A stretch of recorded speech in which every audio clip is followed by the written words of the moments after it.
Be be زینب عالیہ دشت کربلا، وہ لمحہ بہت مشکل تھا، نہ رونے والی حسین کی بہن، نہ گھبرانے والی علی کی بیٹی قبر فاطمہ زہرا پہ بعد کربلا کھڑی کہہ رہی تھی، اماں میں کبھی نہیں گھبرائی، اماں میں نے مدینہ چھوڑا میں نہیں گھبرائی، اماں میں نے 40 گھروں کے دروازوں کو بند دیکھا میں نہیں گھبرائی، اماں میں نے مکہ چھوڑا میں نہیں گھبرائی، اماں 2 محرم میں کربلا میں وارد ہو گئی، کربلا کی خاک سے میرے حسین کے لہو کی خوشبو آ رہی تھی،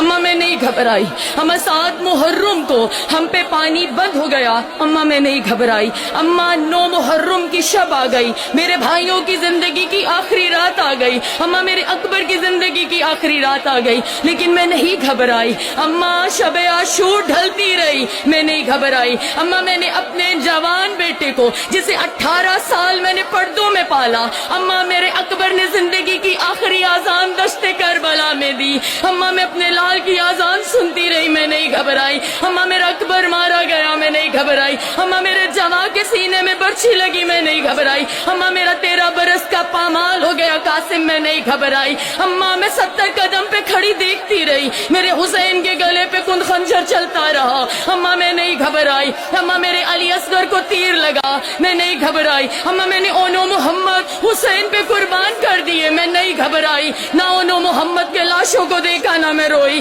اماں لیکن میری زندگی میں ایک لمحہ ایسا آیا جب زینب لرز گئی، جب زینب کے سر سے آسماں ہٹ گیا، جب زینب کے پاؤں سے زمین ہٹ گئی، اماں میں روئی بھی میں گھبرائی بھی، ہزادہ رو قبر زہرا لرز گئی، شہزادی زہرا بنت محمد کی آواز آئی، میری ام المصائب بیٹی، نہ آپ حسین کے لاشے پہ گھبرائی، نہ حسین کا لاشا دیکھ کے روئی، نہ قبر کے سینے میں برچھی دیکھ کے روئی، نہ علی اصغر کو دیکھ کے روئی، نہ انو محمد کو بھیج کے روئی، نہ عباس کو جاتا ہوا دیکھ کے روئی، نہ عباس کے ٹکڑوں کو دیکھ کے روئی، نہ عباس کے بازو کو قلم ہوتا ہوا دیکھ کے روئی، نہ بازار شام میں نہ روئی، نہ دربار شام میں روئی، تو زینب روئی تو روئی کہاں؟ میری شہزادی نے جو ماتم کرنے آئے ہو زادارو، میری شہزادی نے جواب دیا، اماں شام غریبہ تھی، اماں میرے بھائی مارے گئے، اماں میرے جواں مارے گئے، نہ میں روئی نہ میں گھبرائی، اماں لیکن دشت کربلا شام غریبہ جب میرے بھائیوں کے قاتلوں نے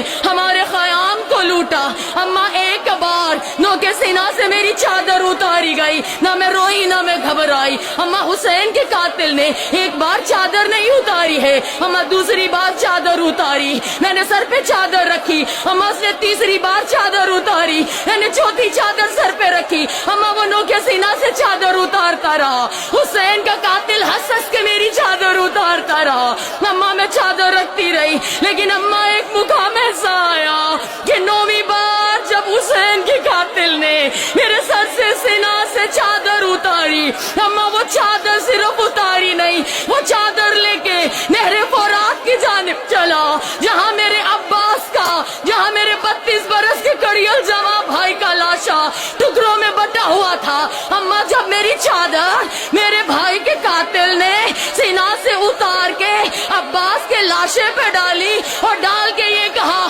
اٹھ دیکھ